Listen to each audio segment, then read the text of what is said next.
And there was another friend who said to me, my mom told me, don't cook too much because when you spend too much time on the gas, you become dark. I ate every single thing under the sun while I was shooting Masaba Masaba, which is why I keep saying to women, you have to work. Uh, your work is your identity. The work you do, the contribution you make to society is your identity.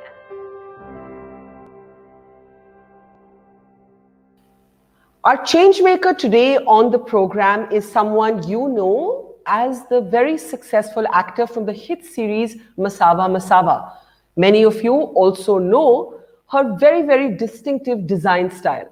But over the years, I have come to know Masaba as a feisty, outspoken, ferociously individualistic female voice, carving her own space, battling like so many do, the unconventional daughter of an even more unconventional mother, who, as her Instagram feed reveals, has had so many demons of her own to battle along the way.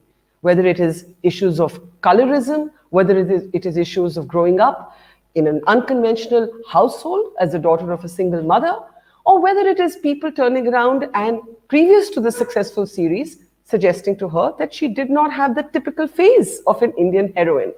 To talk about her journey thus far and her pursuit of finding her own female voice, let's welcome to We the Women, Masaba Gupta.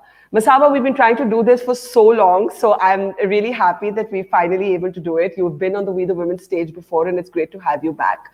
I just feel like before the Netflix series, life may have been very different for you. Your battles may have been very different. Your need to sort of assert yourself may have been very different. How has life changed after Masaba Masaba? It's funny, but somehow everyone just takes you more seriously if you're an actor, and whether you're a failed actor or a successful one, I think they just take you seriously if you're in front of the camera. Design is not really a profession, I think, in people's minds. But life has changed for the better. I think people have discovered that I have one more side to my personality. I think they've discovered that a designer's life is as much of a struggle as any other business. I think they discovered that through the series, and that you can pick up all the mess that you've made in your life and really make it something wonderful to talk about. As Meryl Streep says, take your broken heart and make it into art. So I think that's something that's really happened. But it's changed for the better. My design life hasn't changed. I still spend the same amount of time designing, but I'm doing a lot of ads, which I'm very happy about, and a whole new universe has opened up. And they didn't think I spoke Hindi, so that's a great discovery for me and the world, I guess. And that stereotype that they looked at you and they saw a half black woman and then they just cast you in some slot in their head before they actually saw you as this sort of regular person in the docufiction series Masaba Masaba. What has living with that stereotype meant for you? And I ask this because I was noticing your post when Kamala Harris won, and her biracial culture triggered you. It obviously triggered you, and Right. it said something to you, and it made you feel less of a misfit. What I want to talk about today, everybody knows your glossy side, everybody knows the interviews you've done on the cool part of your life. What I want to get to know is what it took to get here, what it was like growing up as that daughter of Vivian Richards and Neena Gupta, half black, half brown, in this country that can be ferociously racist even while hashtagging Black Lives Matter. Well, I think I'd say it wasn't easy. And I think a lot of people keep asking me, why do you think it's not easy? You've had it so good, and you've done exactly what you want to do, and you're recognized and you're celebrated as somebody who has a career now too. But I think that there is a certain amount of grit that a human being requires, a certain amount of resolve that you need to just power through those moments. I think the toughest time for me was school. And after that, because I think even then I just didn't own who I was. I don't think I ever recognized myself as somebody who could go out and achieve something, even though I had already started my label when I was all of 19. And I think I blame that a lot on the kind of company I kept. And I can't, stress on this enough, that I think as a young girl growing up, the company you keep, the friends you make are so important in who you become as an individual. And I think the best part of this was the reason I've made it this far, mostly unscarred, is because I didn't see myself as somebody who was different in a bad way. I saw myself who just physically had different features, or the way I walked was different, the way I dealt with people was different. But I was a Hindi speaking girl who went to a school in Juhu and in Bombay, and I had friends from mostly Gujarati households, so that was my upbringing. And I didn't see myself as somebody who could achieve less or who couldn't be celebrated enough just because I looked different from you. And when I was in school, there were girls who would come close to me and try to hear me speak and see what my accent was like, and they were shocked to find that I had a very, very Bombaya accent, as they say. And that's who I was. Like I said, my grandfather was from Banaras. My mom is from Old Delhi. My father's Caribbean. I think that but I saw myself as somebody who was biracial, but as strong, as powerful, as much of an equal as anybody else. So I think that's what got me through so far. What was the most cruel thing that happened to you as a young person or as an older person based on the color of your skin? There were many things about you that could have triggered a prejudicial response. The color of your skin, coming from a home which did not have a conventional marriage structure, which is what middle class India is used to, your father being from the Caribbean, your being yourself and not necessarily a conformist person. On so many different levels, you were bucking the trend. When you Yeah. look back, what is the cruelest, most haunting memory that even today can wake you up at night? It was not the reaction so much from strangers, but it was that from friends or acquaintances or people that you thought had your back. And as I said, kids can be nasty, adults can be even nastier. So I think with me, what happened was that there was a particular friend of mine who I was very close to, and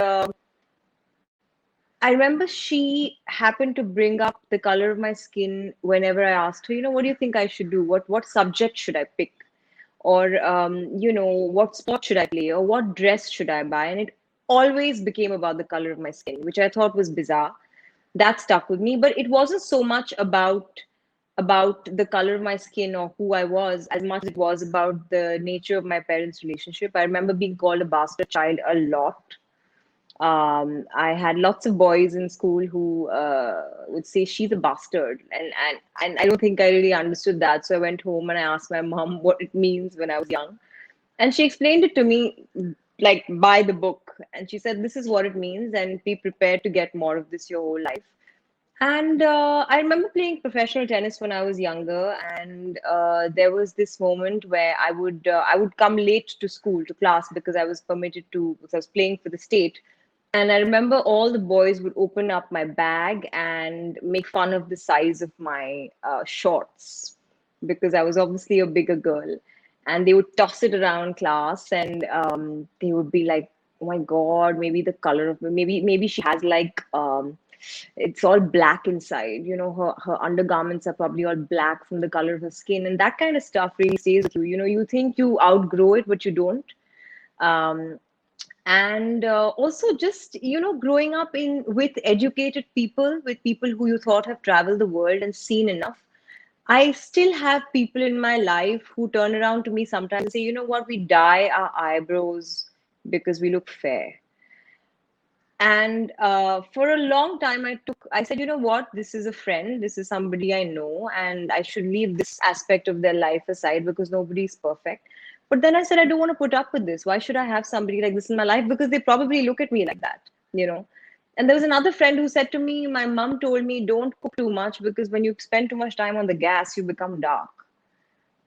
Uh, so and these are people I know, and I think it's just very sad, and I've made the decision to cut them out of my life, and I think that you have to do, because otherwise they will see you like that, and you start seeing yourself like that as well. So lots of things. How did that change you as a person, right? Because as you said, you can learn to sort of cut them loose. You can learn to find inner strength, but somewhere that constant battle, when Mhm. every day is a battle of some kind, it changes you, it exhausts you, it makes you emotionally guarded. Sometimes it makes you emotionally impetuous. Sometimes it makes you self-destructive. And we've all been there with different triggers and different reasons. How did being haunted by A, the color of your skin, B, the unconventional parentage that brought you into this world, how did that, or how has that continued to change you? I have to say it's made me take myself a little less seriously. I think I've developed a sense of humor, which luckily my mom had all her life. I didn't. I was a very angry child because of this reason, and I remember being very angry till I was about 19 or 20, and it was destructive anger. It was one that would destroy relationships, destroy my life, because I just had no control. And then I just discovered after that, when I found success in the work I do, and which is why I keep saying to women, you have to work. Uh, your work is your identity. The work you do, the contribution you make to society is your identity, and everything else doesn't matter. The color of your skin goes at the back of someone's mind if you just do good work, and the body type you have goes to the back of someone's mind. But I remember developing a sense of humor. I think I've become much more lighter in my own skin, if that's the right thing to say. Well, lighter in body, lighter in mind, uh, and I just see myself as earlier I was a bull in a china shop. Today I'm the monk in the china shop. So I'm just sitting there and watching everything. And I'm really having a good time, because this is a great show. Just to see people fight and bicker over, hey, by the time you were fighting, I went out and did a Netflix show. So, and by the time you were doubting me about the color of my skin, I went and I did five other things. That's what I believe in. You have to just keep moving and let the world chug along.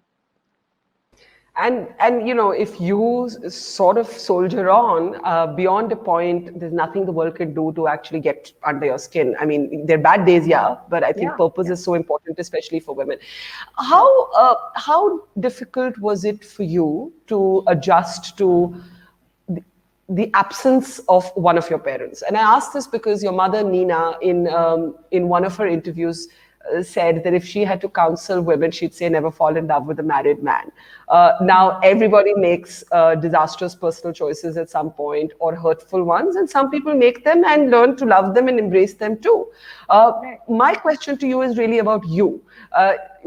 How was it growing up as the daughter of Vivian Richards, who was not married to your mother and therefore was not in this conventional two-person home in the way that we once used to understand? I think thankfully that's changing. I think the idea of modern love, the modern family is utterly transforming.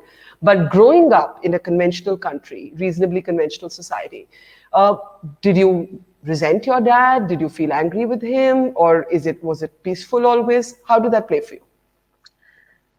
Strangely, I never resented him. I only was very curious. I remember being very curious about why the nature of the relationship is the way it is, why it never went on to a marriage or, conventional households. But the thing is, Barkha, I saw such damaged households in my childhood, which on the surface were meant to be the perfect household, that I said I'm better off, because at least I have two parents who are extremely transparent, extremely honest. I think it made me a bit too honest in my life as well from a very young age. And I just looked at him as this exemplary, just somebody who's gone out and achieved so much. And as somebody who has been an icon for so many people, is he somebody that I identify with as, a parent as such? I wouldn't say that. because my mom has been my both parents for me, and I think that's only fair. It doesn't come out of a place of anger. It just comes from the reality of things. If you have one parent fulfilling all your needs, why would you ever resent the other, or miss the presence of the other? So that's how I looked at him. I think till today we share a very peaceful, happy relationship. I think it's grown to be more friends than to be, father daughter. And I always look at his life as the biggest source of inspiration for me. Despite my mother's, of course, but I look at what he's gone and done, and this the silent life he's now chosen. He's a very he loves solitude, loves spending time by himself. So I look at all of these things and I only want to learn from it. I think being bitter about a relationship for so many years will damage me. It'll damage the relationships I have. And yeah, so I look at him as a peaceful champion of whatever he's done so far. Is that now, or did you always have that peace? Well, when I was younger, there was confusion, and I thought he was a visitor. When children, when you have like somebody in and out of the house, I thought, okay, this is a friend of my mom's. I see him sometimes I don't, and sometimes I speak to him on the phone. And that's it. I didn't understand more, because I think you're so young and you just take it for what it is. You come back and you give me presents. As a child, that's all I want. You give me some love. You tell me stories of inspiration. You tell me stories from all over the world. And that's all I wanted. I think I looked at him as a friend of my mom's who kept coming and going, and then at one point he was gone. So it was pretty straightforward. I also think as all of us grow older, at least those of us who are a bit headstrong, I find it personally quite difficult to accept inherited wisdom about what relationships should be like, what names they should have, what nomenclature they should have. And sometimes I think conformism needs a kind of surrender of intelligence that not everybody has, you know. Yeah, yeah, Uh, yeah. but I want to come back to that story you shared about the boys who would open up your bags and they would expect to find black underwear there, and how it wasn't just your skin color, but also that you were, as you said, a big woman, right? Yeah. In the way that there is pressure on women to conform to a certain body size. How has that been for you? Because, frankly, you do not, at least today, I don't know how it was for you earlier, and you were always sporty, so maybe this was never the case for you. You do not typify a large woman in the way that people struggle with their body types, right? You're fit, Yeah. you're well toned. Was that always the case, or did you feel that pressure at one point in terms of the male gaze and how it was defining you? I think I had about three phases of my body, the image that I had in my mind of my body. One was when I was my fittest, when I played tennis professionally. And I remember I had like muscles. I was probably a 14-year-old girl who had like ripped muscles. I had abs, I think, at that time as well. I don't know where they went over time, but I had, really strong legs. And I think I could like outperform any boy in my academy at that time. And I still looked at myself as somebody who was downright ugly, because all the women around me and all the mothers of the women around me were always just making sure the girls who were playing didn't bulk up, as they say, and I just have this body type, and my body type's like my father. The minute we do some sort of exercise, it instantly shows on our body, and it changes our body. So I would react to exercise really quickly, and I would become stronger and stronger and stronger, and I started to hate myself more and more and more. And then I, of course, just before I had been married, I put on 10 kgs because I just let go. And I think this is another thing I wanted to talk about, the marriage and letting go syndrome that women have. You know, कि अब तो शादी हो गई है तो उसने तो छोड़ ही दिया. Like she's now settled, she's found herself a man. And everybody would say that. Like everyone said, now you're settled, you can relax. You can just relax, have fun, eat everything, drink everything. And that's who I became. And then soon enough I realized that I started to have, you have hormone issues, and you have skin, and this and that comes into play with weight gain. And then I went on to lose all that weight, which I'm still, in the process of losing. And it became a health related thing. I mean, I just wanted to be fit and smaller because it served my body better. It was better for me. But even today, when I keep wondering why people say, "Oh my God, you look so nice now." But I said, but I think I looked good then too. It was probably a different kind of good, but it was good too. And today I'm just in this phase where I'm crazy about my workouts. I'm smaller, but this is something that's serving me in a different way. It's serving my health, you know. Yeah. So, But yeah.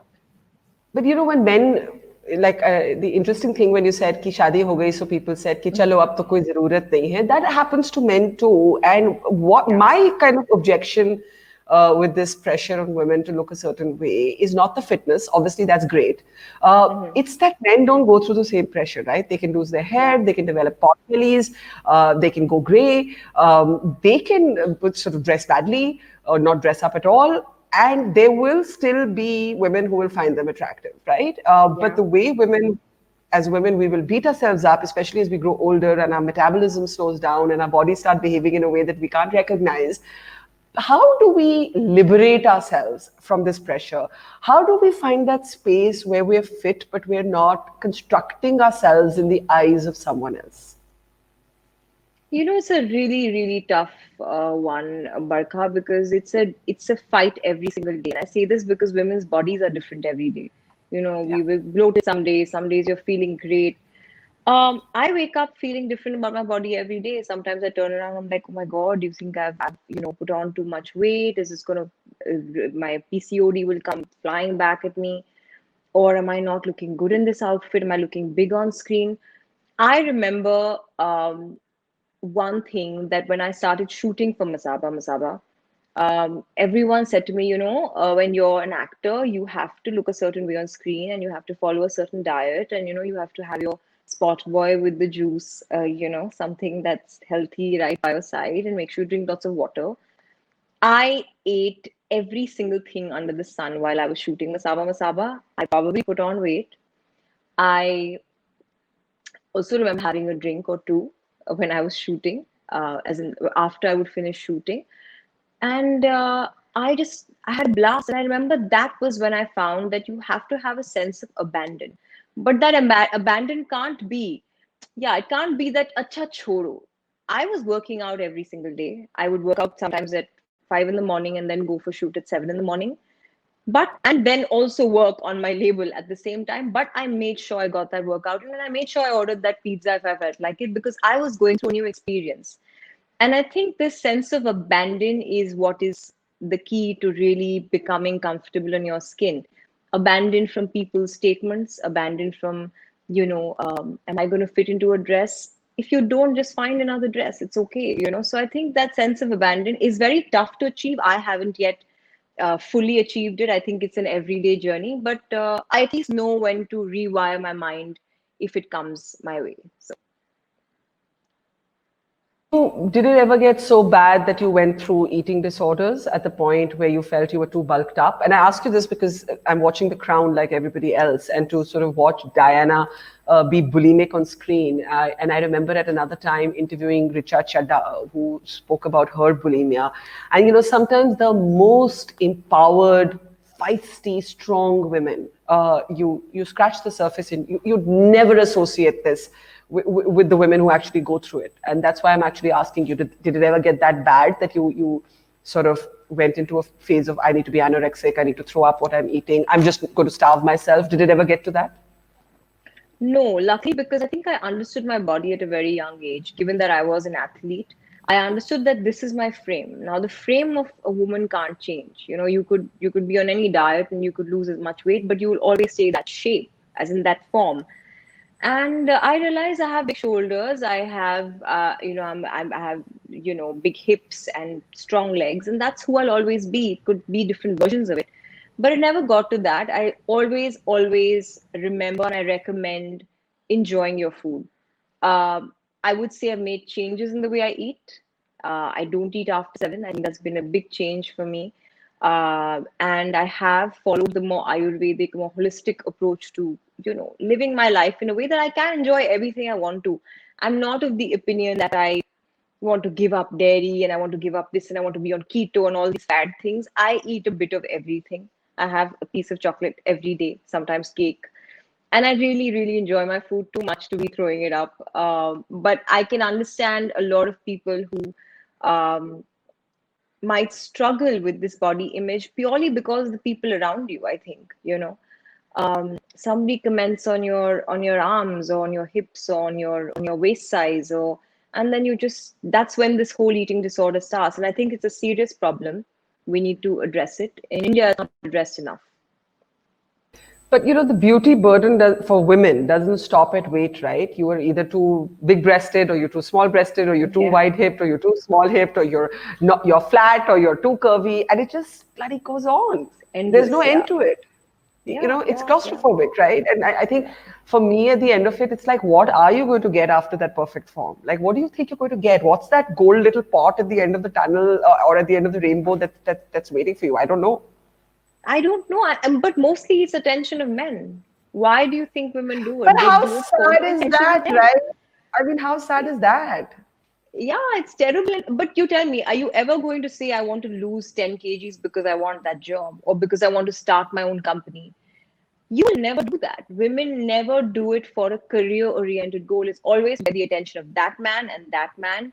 And, I'm going to leave everything and just be with him and, make sure he's fed and this and that. But all the while, you are just losing your health. You're doing everything wrong for yourself, but making sure the man is happy. So that's what I think. I think that goal should change. The goal should be for yourself, because at the end of the day, you have to live with yourself.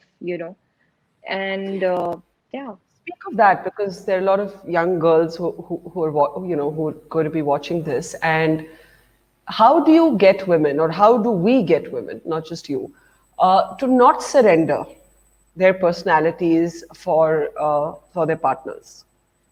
How because that is so important, right? Everything hinges on that. How you look at yourself, how how much of a career you pursue, how willing you are to do anything small, from taking on someone's name to basically getting your identity subsumed, to who does what share of the housework.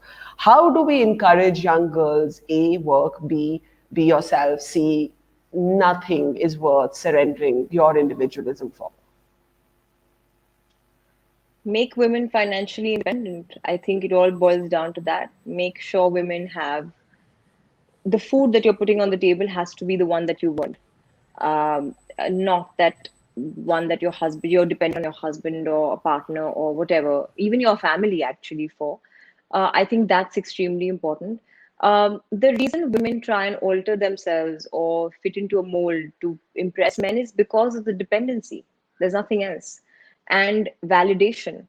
I think if your validation came from the work you do, if it came from your service to society, and I by work I don't mean go on and set up 100 crore company. I mean, you could be a home baker, you could be somebody who is running a household but manages to do a little bit of a job on the side.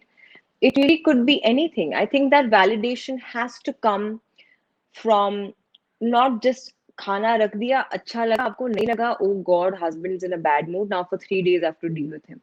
That can't happen. I think that has to change. And I really think that in this country, especially, the conditioning of the parents needs to change as well. I think we very conveniently say that, girls, young girls, come on, break out of this, do something on your own. But what about what's being fed to them at their homes? I know very well educated, well off families that live in all of your hotspots in Bombay and Delhi, who at the end of the day say, you know what, there are certain girls you marry and there's certain girls you date. I've dealt with that. There are certain and sometimes even men get the brunt of it. You have a woman who will tell her daughter, make sure that the man you marry has enough money. So if you're going to look at a man as a meal ticket, you're always going to be at his beck and call. You're always going to have to surrender to his vision of you. And I think that if women can do something on their own, they can validate themselves by working themselves. I think all of this will change, and all the noise from the parents and from old school conservative homes needs to stop, because it's hurting not just women but men too. I mean, money is power. There's a reason they say that, right? And I think it's so true for women. There can never be equality in a relationship unless you're But economically Barkha, self-reliant, is my own view. I know so many people, they say, what, he's really well to do, and we get to travel, and we get to do this, and we get to do that. And they're being beaten black and blue at home.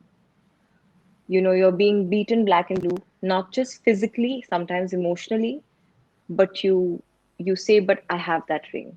You know, I mean, Because women yeah. are also a product of misogyny, just as men are, right? I mean, it's not that women are always sort of saying, feminist things or non-sexist things. That's the complexity of the space.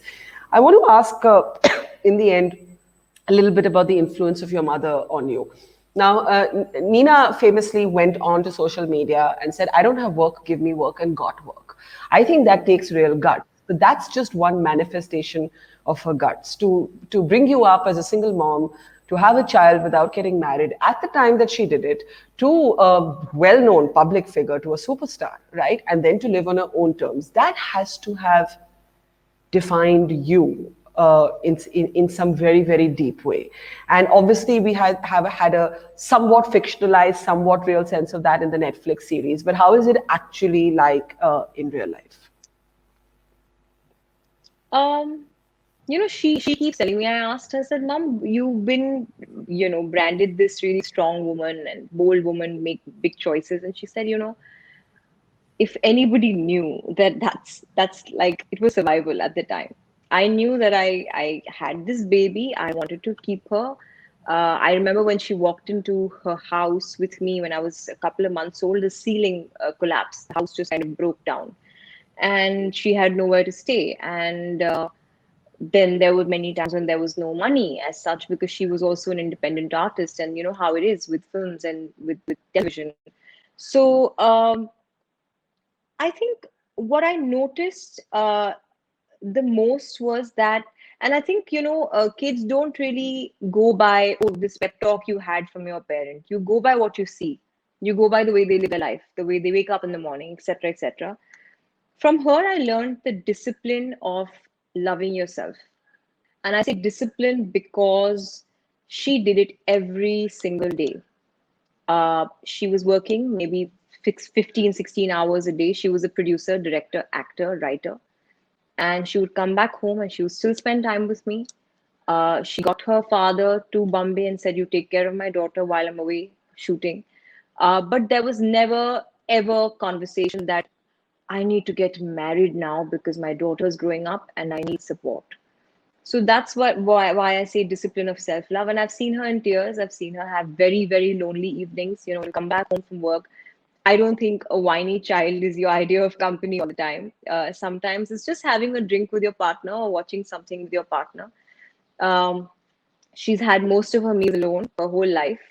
So I think this is what I mean by discipline, that she never ever thought that I should now just alter my life, alter who I am, change my self, because my mom's a very outspoken woman and a lot of men don't like that.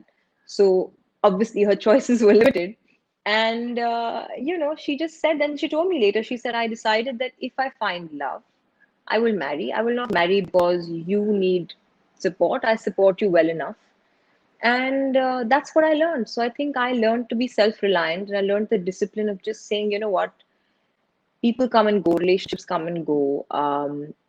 You just have to fend for yourself at all times.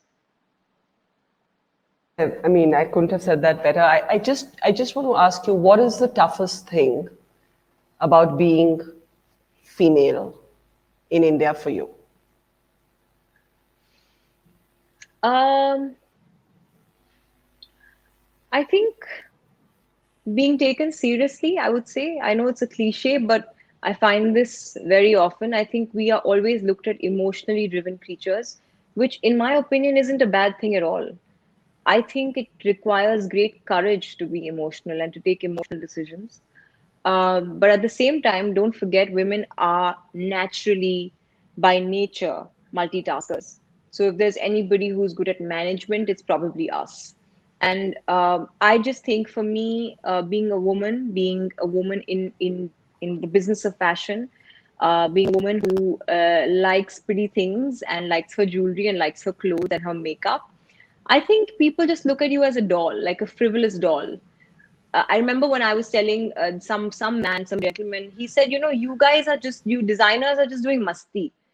I said, well, masti is not with a 120 people office and running stores across the country and getting into work every day, even though some days you don't feel like it. So I think just being taken seriously, if there was a man in my position running a business, they would say he's driven. But for me, she's just having some fun till she's married. Well, I was married, I got divorced, and I'm still doing the same thing. So I think, yeah, I think it's actually a great time to be a woman in India, because in the world, actually, because you can just do anything and no one can raise a finger. And I think that's what, I remember seeing this photograph. I got a lot of flack for it online, but I Okay. remember seeing this photograph of Kamala Harris's husband sort of Yeah. hugging her and saying, Yes. "I'm so proud of you." And I made the mistake, which I don't regret. So I don't know why I'm calling it a mistake, of tweeting saying, "Oh, show me an Indian man who's that secure." And Yeah. everybody just, oh, hugs to me. But is it tough? That is leading up to my last question. Is it tough to be successful, independent, opinionated, and unconventional, and then live with the judgment that will come your way if you're all of that as a woman in India or anywhere in the world? I think. Not for me personally. I think because I look at the partners and the people that I choose to love, I would say, or the people that I've chosen in the past as well, even my ex-husband, even though we're not together, I saw them as extremely empowered men. I have I wouldn't say that about the relationships I had in my teenage years, but I have always, and I have, I mean, I think it's very easy to get swayed by men who say, you know what, you're so busy and you're always working, and like, how are you going to have a relationship? Well, too bad. I just think that the people you choose to love are the people that make it easier or harder. And I think you only learn this in your 30s, unfortunately, for women, which I'm discovering now, that, you can find very, very empowered men and you can be the one who wears the pants and still have a very fulfilling relationship. I mean, I would totally say I'm in the middle of one myself right now. And I really feel like that burden of having to constantly please this man is never there. I please myself, and in return, I think everybody else is happy. And same goes to my work. I work even harder. So I think you have to make your way around it. But it's all about choice. The choices you make really define you, and Yeah. the pressure you get from friends and family really define you as well, I think. I mean, whenever I'm asked, what's the one advice you'd give women, I always shock people by saying, oh, can we please be a little more selfish? Because this whole sort of burden to Yes. please everybody else but ourselves, I think is what entraps so many women. Masaba, it's been lovely talking to you. May you keep shining, finding your own way, your own path, and, embracing life in full. Thank you. Such an important Thank you. female voice on our series, Conversations for Change at We the Women. Thank you for watching, and keep watching this space for more change makers.